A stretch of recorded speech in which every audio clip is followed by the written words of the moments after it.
Assalamualaikum warahmatullahi wabarakatuh. Salam sejahtera untuk kita semua. Perkenalkan, nama saya Citra Nurina Prabiantisa. Saya adalah dosen tetap S1 Teknik Informatika dari Institut Teknologi Aditama Surabaya. Video ini merupakan bentuk dari persepsi diri unjuk kerja Tridharma Perguruan Tinggi bidang pengajaran dan pendidikan untuk sertifikasi dosen tahun 2025. Pada video ini saya menjelaskan tentang mata kuliah pengolahan citra digital. Mata kuliah ini terdiri dari 4 SKS dan merupakan mata kuliah wajib teknik informatika. Rencana penilaian pada mata kuliah ini terdiri dari 5 komponen, di mana absensi sebanyak 5%, tugas sebanyak 40%, kuis sebanyak 10%, dan juga UTS sebanyak 15%, serta proyek akhir atau UAS sebanyak 30%. Pada akhir dari perkuliahan ini, mahasiswa dapat membuat sistem atau aplikasi untuk segmentasi citra. Sekian dari saya. Wassalamualaikum warahmatullahi wabarakatuh. Assalamualaikum warahmatullahi wabarakatuh. Selamat siang semuanya. Baik, hari ini di perkuliahan pengolahan citra digital, saya akan membahas tentang operasi pixel dan histogram, gitu ya. Jadi kita sudah masuk ke pertemuan keempat. Jadi sebelum ke materinya, saya akan membahas terkait RPS-nya terlebih dahulu, gitu ya. Jadi ada beberapa rencana kita ke depan. Sebentar saya share screen dulu. Oke, apakah sudah terlihat RPS saya? Oke, sudah ya.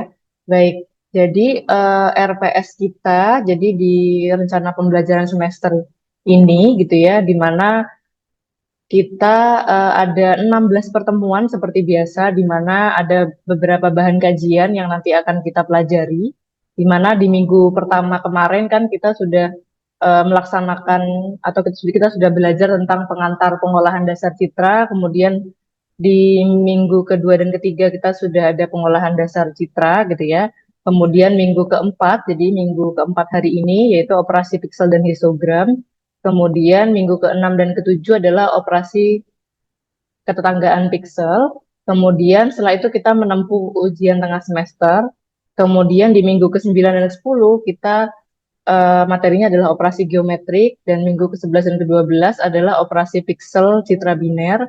Kemudian di minggu terakhir, minggu ke-13, 14, dan 15 kita belajar tentang segmentasi citra, di mana segmentasi citra ini yang akan menjadi proyek akhir kalian. Jadi bentuknya adalah demo, jadi nanti demo masing-masing ke saya begitu ya. Dan yang terakhir adalah ujian akhir semester ini. Biasanya ujian akhir semester ini akan berupa proyek tentang segmentasi citra tadi. Baik, sekarang kita kembali ke materi. Oke, jadi apakah materi saya sudah terlihat? Sudah ya. Oke, jadi Sudah. oke. Nah, di sini kan sebenarnya ada dua materi gitu ya yang akan kita bahas. Jadi operasi pixel dan histogram citra. Tetapi yang nanti kita bahas hari ini gitu adalah histogram citra. Oke, jadi ini sekilas mengenai minggu keempat ini. Jadi ada capaian pembelajaran lulusan yang kita kenal dengan CPL, di mana CPL ini adalah unggul dan inovatif, begitu ya, dalam menguasai konsep teoritis bidang pengetahuan ilmu komputer secara umum dan konsep teoritis bagian khusus dalam bidang pengetahuan tersebut secara mendalam, serta mampu memformulasikan penyelesaian masalah prosedural secara profesional dan berkelanjutan menggunakan sistem cerdas berbasis revolusi industri 4.0. Kemudian ada CPMK-nya, jadi nanti setelah menempuh mata kuliah ini gitu ya, kalian sudah bisa mendapatkan apa saja, itu bisa terangkum dalam CPMK tadi, di mana mahasiswa mampu dengan unggul dan bersinergi dalam menjelaskan konsep dasar operasi citra. Untuk bahan kajiannya adalah operasi pixel dan histogram, tetapi yang hari ini saya fokuskan terhadap histogramnya, dan untuk operasi pixelnya akan kita bahas gitu ya minggu depan. Kemudian ada sub bahan kajian, ada 4.1 ada histogram citra, kemudian ada normalisasi histogram, Kemudian ada nilai rata-rata atau mean value dari derajat keabuan, dan ada variansi dan standar deviasi. Di mana rencana asesmen ini, gitu ya, ada 5, ada absensi, tugas, kuis, UTS, dan UAS, di mana kalau absensi biasanya saya memberikan 5% kehadiran gitu ya, tapi kalau di classroom ITAB biasanya minimal kalian harus datang sebanyak 70% gitu ya, agar bisa mengikuti UTS ataupun UAS. Kemudian ada tugas, itu saya beri nilai yang cukup tinggi, 40%, karena saya ingin melihat kalian berprogres ya tiap minggunya, jadi saya beri nilai yang cukup banyak. Kemudian kuisnya adalah 10%, kemudian ada UTS-nya 15%, dan ada UAS-nya 30%. Saya beri juga banyak begitu ya angkanya, karena UAS itu merupakan biasanya berisi project ya kalau untuk UAS. Jadi saya berikan poin yang cukup besar. Kemudian ada indikator di sini. Jadi dapat menyelesaikan persoalan dengan operasi pixel dan membuat programnya. Jadi paling enggak nanti di akhir kalian bisa uh, menyelesaikan permasalahan dengan menggunakan segmentasi citra dan kemudian membuat programnya. Nah, di sini ada histogram citra. Jadi definisinya histogram itu sendiri adalah bentuknya seperti grafik yang di sebelah kanan. Jadi histogram itu eh, apabila kita melihat distribusi warna dalam sebuah gambar atau kita sebut dengan citra, jadi akan terlihat dari histogramnya. Secara definisi, grafik itu menggambarkan frekuensi setiap nilai intensitas yang muncul di seluruh piksel citra atau bagian tertentu dalam citra, gitu ya. Jadi kalau di tabel di gambar tersebut, jadi ada intensitas dan juga ada perhitungannya atau counts-nya atau jumlahnya, gitu ya. Jadi jumlah dari intensitas masing-masing gambar. Kebetulan histogram yang saya tampilkan itu adalah histogram untuk red, green, dan blue ya. Jadi model warna RGB. Oke. Terus ada apa saja kandungan informasi dalam histogram citra. Yang pertama itu adalah intensitas citranya secara keseluruhan. Jadi bisa melihat citra itu termasuk citra yang gelap atau terang. Kemudian ada kontras citra tadi. Jadi citra yang memiliki standar deviasi lebih besar itu biasanya memiliki kontras yang lebih tinggi juga. Seperti itu. Kemudian manfaat histogram adalah kita bisa melihat persebaran warna. Jadi kalau di dalam sebuah gambar itu biasanya persebaran warnanya cukup banyak. Nah, kita ingin menghitung berapa warna biru, berapa warna kuning, dan berapa warna merah di dalam sebuah gambar. Nah, itu ditampilkan dalam sebuah histogram. Kemudian ada peningkatan kecerahan atau peregangan kontras. Kemudian kita melihat sebaran warnanya. Kemudian penentuan batas-batas dalam pemisahan objek dari latar belakangnya. Yang ini tuh contohnya apabila kita mau mendeteksi sebuah objek yang backgroundnya itu putih gitu ya, sehingga warnanya kan akan kontras dari putih, sehingga bisa dibedakan antara objeknya dengan backgroundnya begitu. Kemudian histogram juga dapat menunjukkan banyak hal tentang kecerahan atau brightness dan kontras dari sebuah gambar. Biasanya kan kalau kita mengedit sebuah gambar gitu ya, biasanya yang kita edit itu adalah brightness dan kontrasnya gitu ya. Jadi untuk memperbaiki kualitas dari citranya. Jadi sebenarnya histogram itu sangat berguna ya, sebenarnya dari kehidupan sehari-hari kita sebenarnya kita pakai dalam kehidupan sehari-hari juga. Oke, terus di sini contohnya biasanya gambar itu adalah terdiri dari piksel-piksel, ya kan? Biasanya foto yang kalian gunakan itu biasanya ada ukurannya, jadi biasanya 1000 kali 1000 atau 500 kali 500. Nah, 1000 itu merupakan jumlah pikselnya. Nah, ini saya contohkan menggunakan gambar 4 kali 4 image gitu ya, di mana kalau misalnya di sini berarti angka 2 di sini ada berapa? Itu dihitung mana saja angka 2 di dalam gambar ini, kemudian dijadikan grafik. Sehingga ini seterusnya ya, berarti angka 3-nya ada berapa? Ada 5, 4-nya ada 4, kemudian 5-nya ada 1. Jadi ini adalah akumulasi. Kita melihat itu dalam sebuah grafik. Gitu. Nah, ini contohnya dari histogram yang saya buat dari menggunakan bahasa pemrograman Python. Jadi di sini ada sebuah gambar kapal gitu ya, di mana yang sebelah kanan itu adalah histogramnya gitu ya. Jadi di histogram itu kita lihat distribusi warnanya. Jadi di bawah ini menunjukkan intensitasnya. Yang atas ini adalah berapa jumlah nilai keabuannya gitu ya. Jadi ada berapa? Nah, itu ini ada yang sampai 4.000 gitu ya. Di mana rentang intensitasnya terletak antara 150 sampai 200 gitu.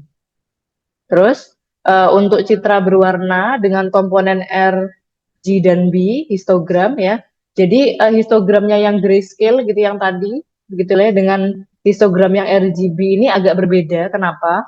Karena komponen RGB-nya itu kita pisah gitu ya. Jadi yang biru seperti apa, yang hijau seperti apa, yang merah seperti apa. Sehingga kita bisa mengetahui distribusi warnanya, misalnya dia dominan merah atau dominan hijau ataupun dominan biru atau dominan warna yang lain. Begitu. Nah, ini adalah contoh gambar. Biasanya kalau di pengolahan citra digital menggunakan contoh gambar ini ya, karena dia menunjukkan gambar yang memiliki intensitas gambar yang baik gitu ya, dan cukup normal untuk histogramnya. Jadi ini contoh untuk grayscale-nya. Kemudian ini ada gambar untuk RGB ya, dan kita pisahkan ini masing-masing untuk kanal warna merah, hijau, dan juga biru gitu ya. Jadi dipisah ya. Kalau merah itu biasanya cenderung ada di grafik yang paling kiri. Kalau green itu ada di yang tengah dan yang blue itu di paling kanan. Biasanya seperti itu. Nah, ini kita melakukan normalisasi histogram. Jadi tadi yang sudah kita lakukan menghitung saja ya tanpa melakukan normalisasi. Kalau yang ini berarti kita melakukan normalisasi histogram. Di sini histogram yang telah dinormalisasi itu dapat diketahui dengan frekuensi kemunculan relatif dari nilai-nilai intensitasnya. Kemudian misalkan ya apabila citra digital itu memiliki L derajat keabuan, yaitu dari nilai 0 sampai L-1 gitu ya. Terus kemudian menghitung rumusnya adalah dengan normalisasi histogram HI sama dengan NI per N, jadi perhitungannya juga tidak terlalu sulit ya. Jadi kalau HI itu menunjukkan normalisasi histogramnya ya. Kalau NI sendiri adalah jumlah piksel yang memiliki derajat keabuan dan N-nya itu adalah jumlah seluruh piksel di dalam citra. Di mana I itu sama dengan intensitasnya yang keberapa gitu ya, 0, 1 sampai L-1. Biasanya kalau derajat keabuan itu adalah 256, di mana kalau L-1 berarti dia 255 gitu. Nah, di sini ada nilai NI, yaitu telah dinormalkan dengan membaginya dengan N, kemudian HI itu biasanya berada di dalam selang 0 sampai 1. Maksudnya bagaimana? Jadi kalau di sini itu contoh ada citra berukuran 8 kali 8 gitu ya, dengan 16 buah derajat keabuan. Yang kalian lihat di sebelah kanan ini adalah sebuah grafik ya, di mana I itu adalah intensitasnya, NI itu adalah jumlah eh, keseluruhan ya. Jadi misalnya ada intensitas ke 0 itu jumlahnya berapa. Kemudian ada penghitungan HI atau normalisasi histogramnya. Jadi NI per N. Jadi 0 itu di dalam sini itu jumlahnya adalah 8, di mana nanti NI itu 8 dibagi dengan jumlah N. N keseluruhan itu adalah 64. Dapatnya dari mana? Karena kita menggunakan 8 kali 8. Nah, 8 kali 8 ini adalah 64 eh, jumlah pikselnya ya. Jadi N-nya adalah 64. Oke, nah kemudian apa saja yang kita bisa dapatkan dari histogram ternormalisasi? Jadi yang pertama itu adalah menyatakan peluang atau probability pixel dengan nilai keabuan I atau PI. Kemudian jumlah seluruh nilai HI itu sama dengan 1, gitu ya. Jadi kalau ini keseluruhan kalian jumlahkan, maka hasilnya itu adalah 1. Kemudian peluang suatu piksel memiliki derajat keabuan lebih kecil atau sama dengan derajat keabuan tertentu adalah jumlah HI. Jadi untuk 0 kurang dari I kurang dari sama dengan J. Oke, jadi kalau dari analisa histogramnya yang bisa kita eh, pakai itu adalah jadi menunjukkan bahwa intensitas piksel yang menonjol itu merupakan intensitas yang paling banyak di dalam sebuah gambar.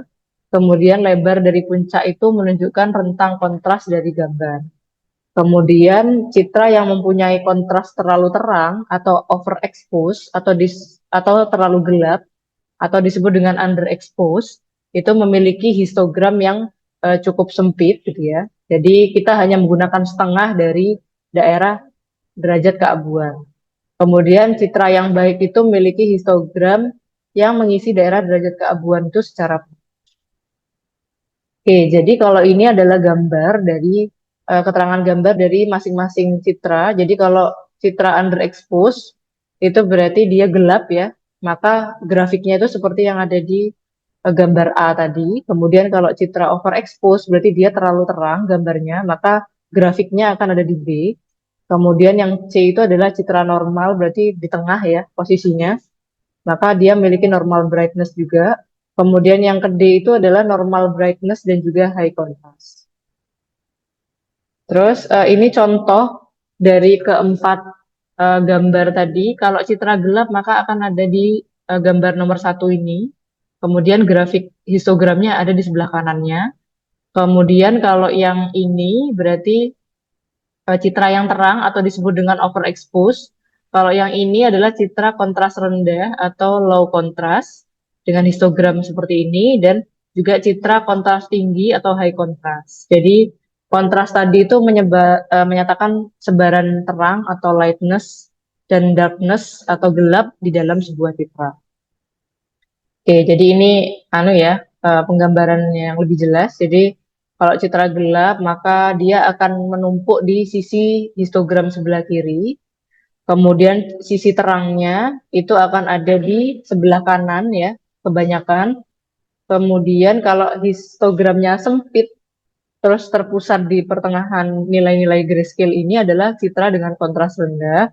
Kemudian kalau yang ini gambarnya ini adalah berarti citranya kontras tinggi karena hampir keseluruhan itu berada di sini ya, hampir rata ya. Gitu ya. Eh, jadi garis-garisnya vertikal, jadi tidak banyak yang lebih tinggi dari garis yang lain, jadi hampir rata. Itu disebut dengan citra kontras tinggi.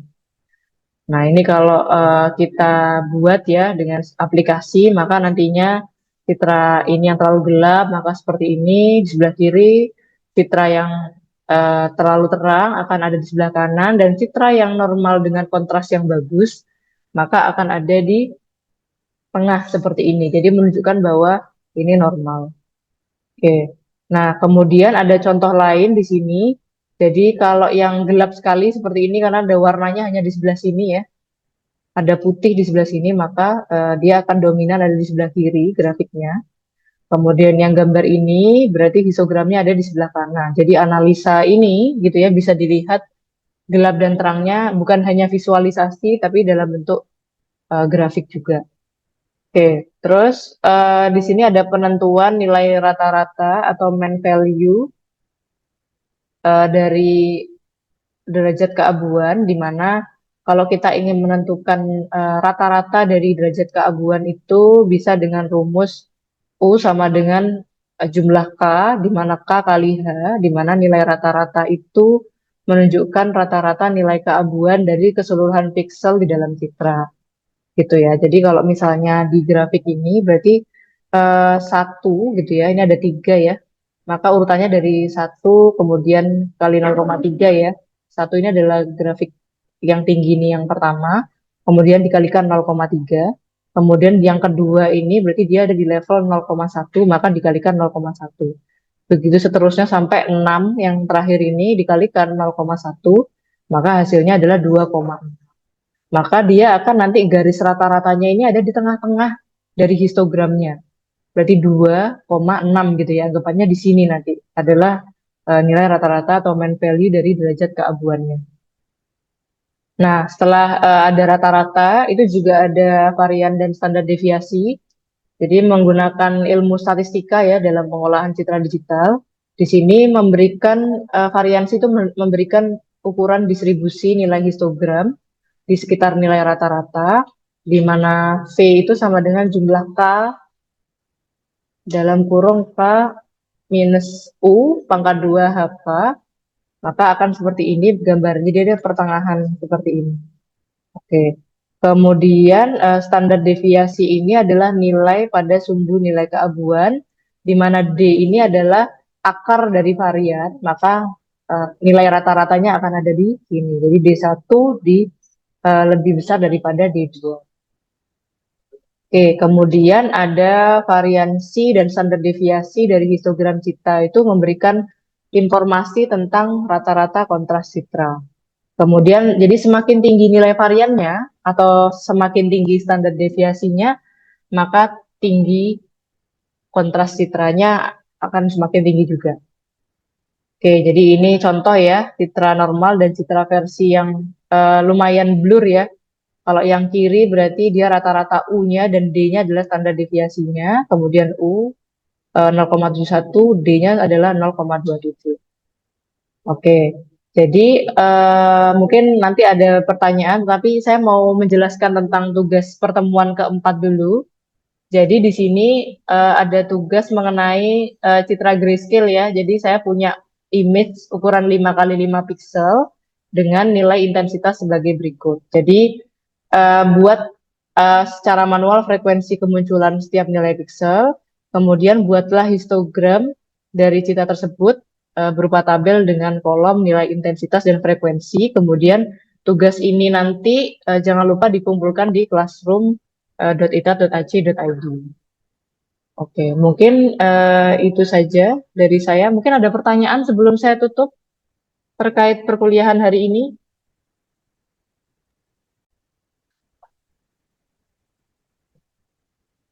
Oke, pada sesi diskusi kali ini, adakah yang mau tanya terkait mata kuliah pengolahan citra digital?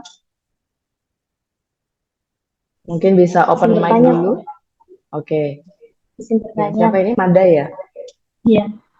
Ya, oke. Apakah ada dampak dari histogram yang terlalu sempit atau yang terlalu lebar Bu, terhadap kualitas citranya? Oke, jadi pertanyaannya adalah apakah dampak dari histogram yang terlalu sempit atau terlalu melebar gitu ya terhadap kualitas citranya. Nah, kalau histogram yang terlalu sempit itu berarti menunjukkan bahwa nilai intensitas pixel itu berkumpulnya tuh pada rentang yang sempit gitu ya. Jadi dia menyebabkan citranya tuh terlihat kurang kontras, jadi terlihat gelap begitu ya secara keseluruhan. Tapi kalau histogram yang terlalu melebar itu juga bisa menentukan atau menunjukkan bahwa dia berada pada kontras tinggi sehingga secara gambar pun dia juga warnanya cukup terang gitu ya. Bahkan bisa sangat terang sekali ya mendekati putih gitu ya karena kontrasnya juga sangat tinggi. Itu Mada. Ada pertanyaan lain mungkin? Permisi Bu, izin bertanya. Ya, Mengapa ya Lukman. Bu, histogram citra berwarna itu lebih kompleks dibandingkan dengan citra grayscale? Oke, jadi kalau histogram yang grayscale gitu ya. Jadi dia mengukur memang hanya satu kanal warna, jadi abu-abu saja. Jadi dari 0 sampai 255 gitu ya. Sehingga kalau misalnya secara histogram juga semakin apa ya, semakin sederhana gitu ya. Tapi kalau misalnya yang berwarna, dia kan terdiri dari 3 kanal warna, yaitu merah, hijau, dan juga biru gitu ya, sehingga menghasilkan histogram yang juga terpisah gitu. Mungkin ada yang tanya lagi, mungkin. Oke, mungkin itu saja ya sesi diskusi kali ini gitu ya. Terima kasih sudah hadir di mata kuliah pengolahan citra digital. Saya mau reminder untuk beberapa hal gitu. Yang pertama adalah tugasnya yang ada di pertemuan keempat wajib dikerjakan, kemudian disubmit di classroom.ita.ac.id.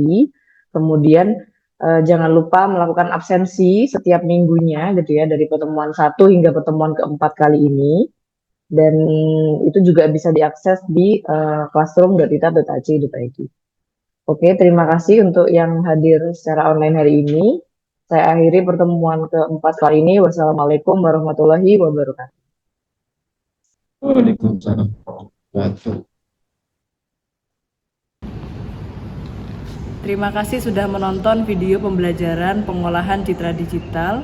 Saya juga berterima kasih untuk LL Dikti Wilayah 7 Jawa Timur, tim SDM dari Institut Teknologi Aditama Surabaya, dan tim lain yang membantu dalam kelancaran proses penyusunan PDD UKT-PT untuk Serdos tahun 2025.